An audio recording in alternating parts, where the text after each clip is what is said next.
Tom Bower is uncancelled. And this is where Britain's top commentators speak out on controversial issues without the fear of the cancel culture sweeping the rest of the media. And the BBC has been thrown into another major impartiality row after one of its star journalists launched an impromptu attack on Donald Trump. John Simpson, who has served as the Beeb's World Affairs editor since 1988, posted a since-deleted tweet yesterday which read, "The poll, which showed Trump 10 points ahead of Biden in the US, may well be inaccurate. That doesn't mean we in the West shouldn't be working really hard to strengthen ourselves against the possibility that Trump might win. I don't see any sign of this at present." Simpson has since posted what the BBC press office tonight called a clarification, explaining he deleted the original tweet because it was badly expressed, before once again warning the world of the consequences of a second Trump presidency. So, Tom, you worked at the BBC for 25 years. John Simpson is meant to be regarded as a BBC great. So what's happened to this organisation? What's going on? Well, nothing has changed. I mean, it's always been filled with people with opinions. What has happened, really, is, though, that the so-called Director General, Tim Davie, has absolutely no control, editorial control, over what his staff are saying. So he failed immediately with Gary Lineker, as you recall. And with Gary Lineker, he was absolutely prepared to let the man, in the end, dictate how he was going to tweet and what he was going to tweet. But really what is really worrying is that they don't want to accept vis-a-vis Trump that it isn't some sort of small cabal that would vote for him. And I'm very anti-Trump. I think it would be terrible if he'd be the next president, especially if he'd be in prison. But what's apparent is it's the electorate. And this is what the BBC doesn't want to accept, that somehow the polls show that Trump is ahead because the people of America, for one reason or another, at the moment favour Trump over Biden. And really what's happening in the BBC is it's a sort of implosion of editorial control. No report yet on Hugh Edwards. On the Bashir thing, the Tim Davie seeking to cover up the cover-up, the cover-up. All the time, there's no direction. And the other day when Nick Robinson interviewed Sunak on the Today programme, he was so aggressive and actually at one stage said to the Prime Minister, you're taking too long really in answering the questions. I've got so many questions to go through. In other words, my questions are more important than your answers. And the bias is all the time coming through because the Director General, the Editor-in-Chief, Tim Davie, doesn't assert his control. So this Simpson thing is just another example of what is happening in the BBC. It's actually running out of control. It needs to actually be brought to the back to understand it's meant to be impartial and deliver facts, not opinions, in that way.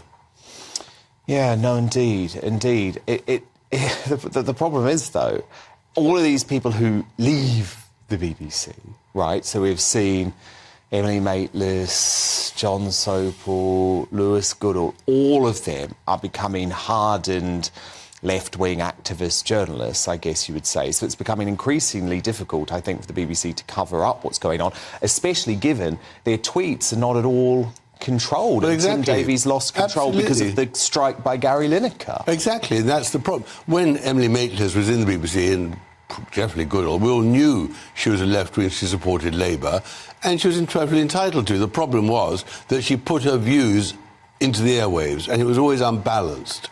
That is the problem. It's okay, of course these people have, every journalist has got an opinion, there's nothing wrong with that. It's that you've got to balance it and show that you understand there's an alternative view. And the way the BBC is run at the moment, you really think all the time that it is anti-government, you believe it is pro-cancel culture, you think that it is very woke, and there's no balance, there's no striving for impartiality.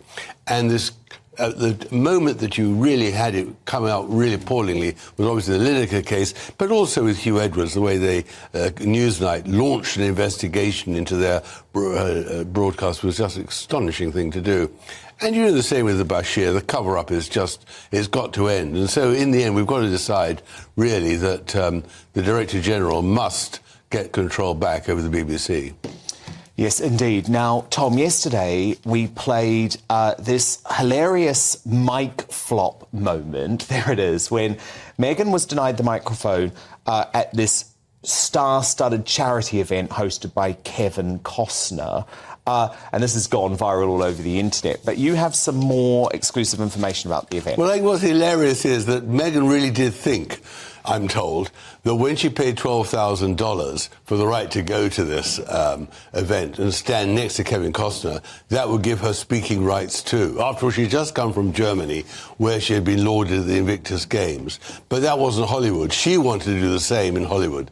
And she was convinced she was going to get the right to make the same sort of speech, you know, the great speech about being a great lover and deeply affected by all the poverty and all the rest of it. But they were having none of it. So she was snubbed by Hollywood. And that really is pretty sad, to think you can buy a microphone for $12,000 when really, if she paid $100,000, she would have had the right to speak. But she was too cheapskate to pay the full rate. When Hollywood meets monarchy, the glare can be blinding. And when that glare is mismanaged, the spectacle becomes a scandal. Today, Tom Bower drops explosive insight. Meghan Markle's latest Hollywood mic moment was a flop. And alongside that, a shocking snub involving Princess Anne and the S&P speaks volumes about the wreckage behind the royal brand. Meghan Markle walked onto a stage, grabbed the mic, and delivered what was supposed to be a moment of triumph. But what followed?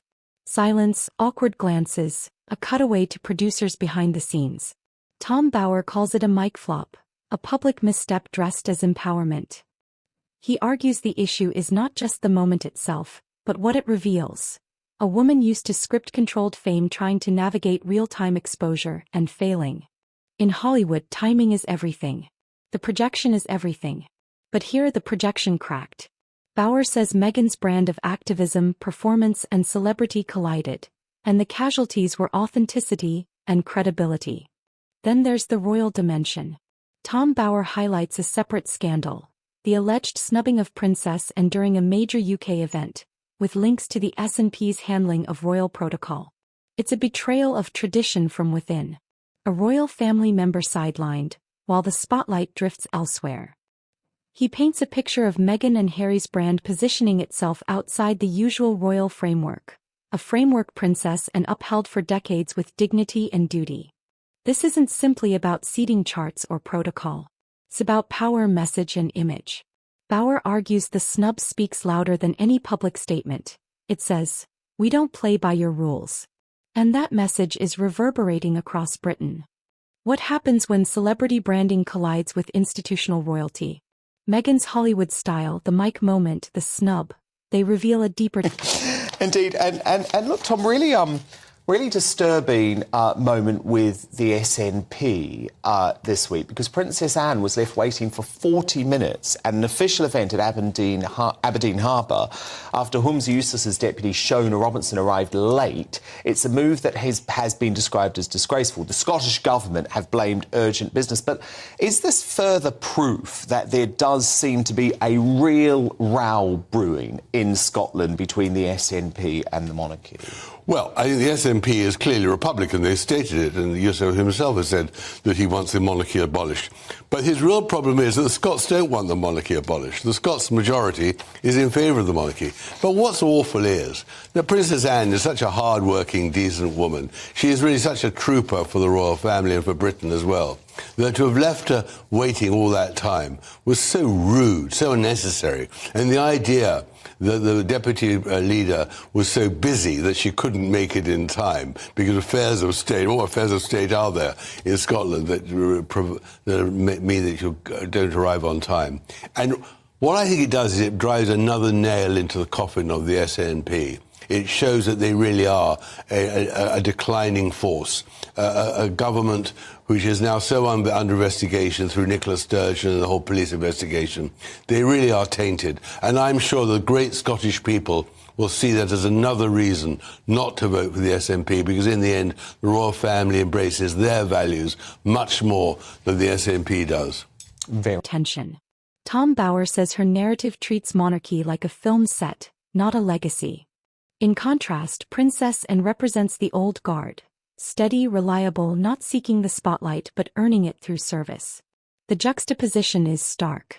Meghan's brand thrives on disruption. The monarchy thrives on continuity. Bower's critique? Meghan hasn't realized that you can't rebuild the brand by burning the institution. The mic flop and the snub are not isolated. They're symptoms of a larger disconnect. The consequence of all this? Loss of trust.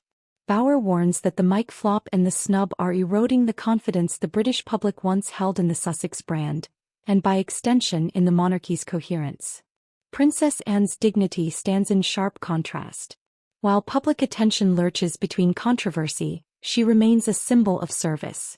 The message from Bauer is clear. When one part goes rogue, the institution braces, but the public does not forget. Meghan's Hollywood moment might have been about ambition. The snub might have been about resentment. But combined, they hint at something far bigger: a royal house under strain and a couple misreading their place within it. Can Meghan recover? Tom Bauer believes it's possible, but only if she stops replicating Hollywood stunts under a royal banner. If she embraces substance over spectacle, if she honors institution instead of seizing it. But the path is narrow. The mic moment was public. The snub was internal. Both visible.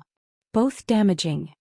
The biggest question: will the monarchy accommodate this brand of celebrity, or will the brand collapse under the weight of its own grandstanding? Meghan walked toward the mic expecting thunderous applause. Instead, she got silence. She stepped into the royal arena only to be rebuffed. Tom Bauer's message is devastating in its simplicity. You cannot treat monarchy like Hollywood and expect the same script. Do you think Meghan's Hollywood strategy is undermining the royal institution, or is it simply evolution? Let me know in the comments. Subscribe for unfiltered royal commentary, behind-the-scenes revelations, and the stories the tabloids skip.